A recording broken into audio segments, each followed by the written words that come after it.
سلام، این قراره ولاگ باشه از نقاشی این آپارتمان که قراره به تنهایی انجامش بدم. این چیزی که دارید میبینید بتونه شده خیلی جاها و میخوام بهتون نشون بدم که از صفر تا صد چجوری یه خونه رو نقاشی کنم.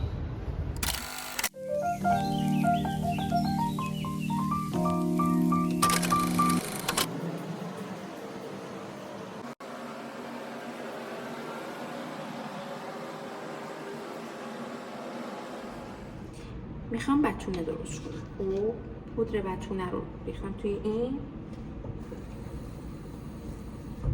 کم کم آب اضافه میکنیم.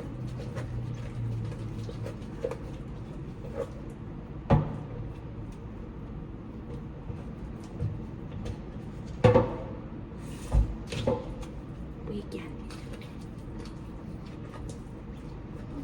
بوی واجبی یه بوی بد اینطوری میده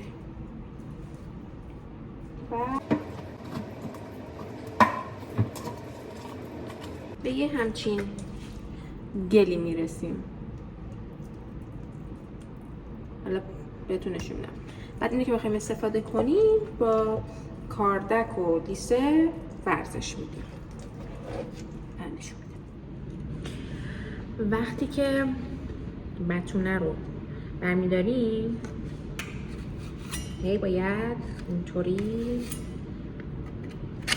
ورز بدیم که به یه بافت یک دست برسیم که وقتی میزنیمش روی دیوار رد آنچنانی نندازه.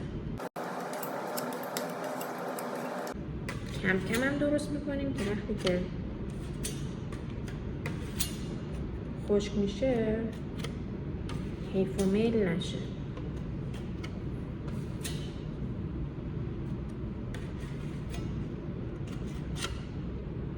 به نظرم خوبه. بتونه زدم، بعد فکر کردم دارم فیلم میگم ولی فیلم نمیگرفتم. Oh my god. هم باید بگردم یه جای دیگر پیدا کنم که بتونه بزنم. بریم یه جای پیدا کنیم که احتیاج به بتونه داره. بالا ترک خورده، اینو دوباره ما بتونه میزنیم.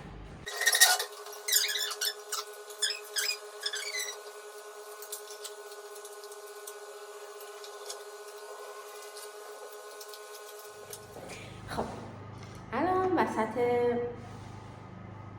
چیز بودم، کار کردم بودم، برق رفت.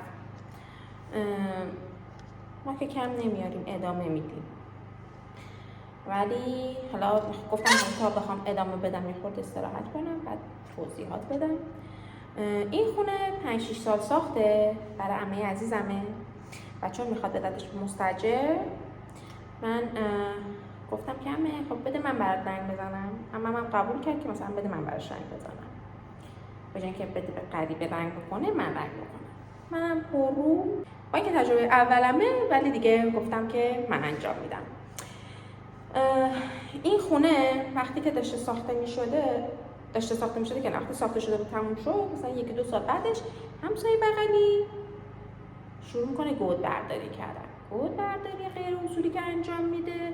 این خونه یه نشستی میکنه مثل این که بعد این نشست باعث میشه که یه ترک‌های خیلی زیبایی در سرتاسر این خونه پدیدار بشه. مثلا این بتونه‌هایی که می‌بینید یه سر است، اینا در اثر اون ترکاست دیگه. من اون ترکا رو آماده کردم، بتونه کردم. آماده کردم یعنی بعد بغلای ترک رو بتراشی که بتونه بتونه خوب روش بشینه. بعد الان توی کمد یه ترک خیلی بزرگه که اون باید کاور بشه با بتونه، همچنین رنگ بشه، ولی خب حالا چند مرحله‌ایه بتونش. بعد وقت زیادی ندارم، امروز روز سومیه که من دارم توی این خونه کار میکنم و تقریبا انجام شده. روز سوم، آره یه نصف روز من اومدم بتون چیزا رو ترکا رو آماده کردم برای بتونه کردم. 2 روز هم بتونهش امروز روز سومیه که برای بتونه است. آره. ولی خب ناگفته نماند، من ورودی و یه دیوار کوچولو داره، اونو آستر زدم، رنگ آستر. یه جوری هم حرف میزنم آستر و بتونه و اینا، انگار من خیلی تجربه است. اینا تجربه های شیرین زندگیه. ببینیم که چی تحویل عمه جان میدن. تحویل عمه جان که نه، تحویل مستاجر عمه. وقتی از ترک زیبا حرف میزدم منظورم اینا بود. اینا باید بتونه بشه. این یکی کمدم هست، حالا بعد جا به جا کنم پله رو. آره. خب الان اون ترکی که بهتون نشون دادم و من دارم آمادش میکنم که بتونم بتونش کنم. لبه هاشو باید یه حالت کرو به اصطلاح میگم، یه کروی بدیم که بتونیم بتونه کنیم، که این بتونه بشینه روش.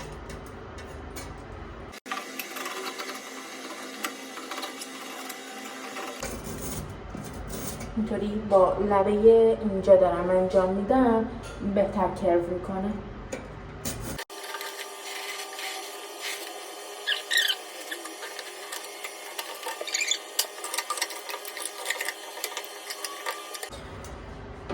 به قسمت کثیف کاری میرسیم. هم بتونه برمیداریم. این دیوار چون خیلی ترکش عمیقه، باید، یعنی حتما باید چند دست بتونه بشه. حالا به چه صورت؟ به این صورت.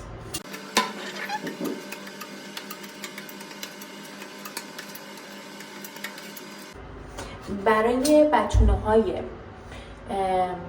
خیلی زیاد، یعنی بتونه‌هایی که مثلا که خیلی زمان میبره، مثلا یه روز میخوای بتونه کنی، حتما دستکش بکنید دستتون، چون دستتون تاول میزنه به خاطر لیسه‌ای که تو دستتونه تاول میزنه. حتما دستکش بکنید دستتون. حالا من چون خیلی قسمت‌های زیادی نیست برای بتونه دستکش نکردم دستم، وگرنه این کار رو انجام بدید حتما.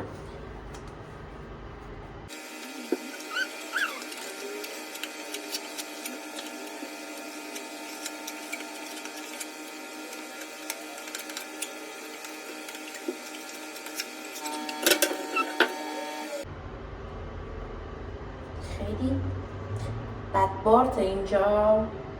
من رو پلم بعد که اینطوری میشم. خورده سنم که رفته بالا، ترس ارتفاع گرفتم، وگرنه قبلا من بچه بودم همش بالا پشت کن بودم. الان خیلی ترس ارتفاع دارم، نمیدونم چرا. جون عزیزتر میشه از یه جایی به بعد.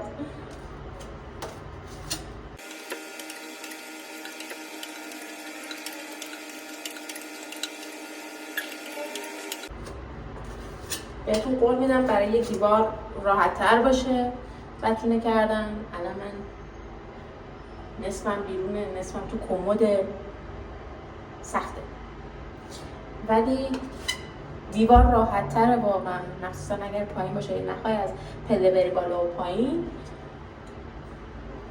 اینجا دلت نمیسوزه و همینطوری بتونه میزنی، یعنی اصلا نمیگی وای زیاد نزنم و اینا. زیاد بزن، پر کن.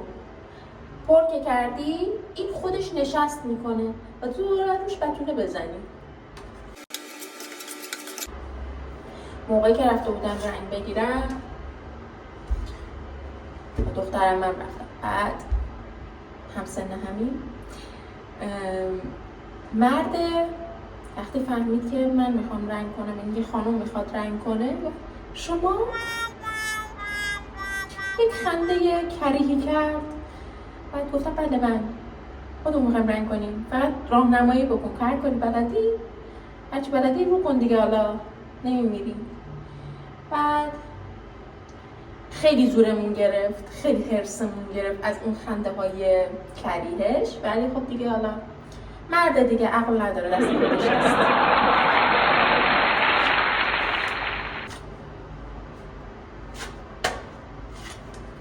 امیدوارم نسل بعدی اینطوری نباشه. سن داشت دیگه، حالا واقعا 40 خورده 50 سالش بود.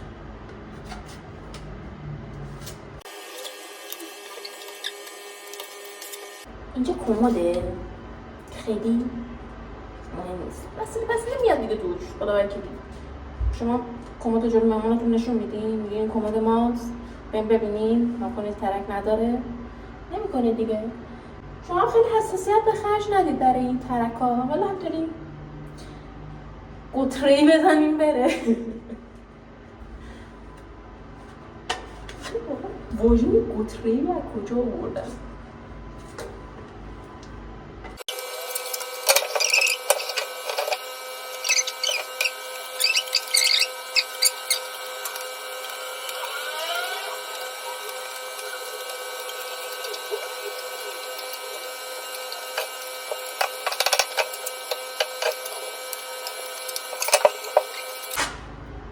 خب این تموم شد. خب الان باید بریم اون یک دیوارم بزنیم، این طرف نازک مویی هم این ور بزنیم، بعد هم بتونه دوباره درست کنیم.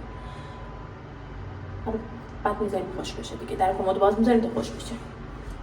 این دیوار بتونه شده، سنباده زده شده و الان دیگه تمیزم شده، دستمال کشیدم، قراره رنگ بشه. برای رنگ کردن، برای اینکه کثیف کاری نکنی، از این کاورا که چسب میخورن گرفتم، میزنم از لبه قرنش، چون قرار میزنم رنگ کنم، به خاطر اینکه مستاجر دوست داره کلا همه جا سفید باشه. you know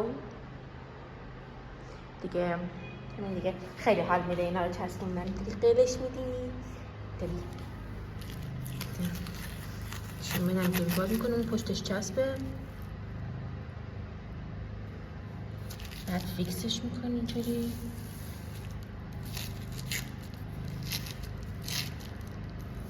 نه خوش میگذره. خونه اینا زنیدم.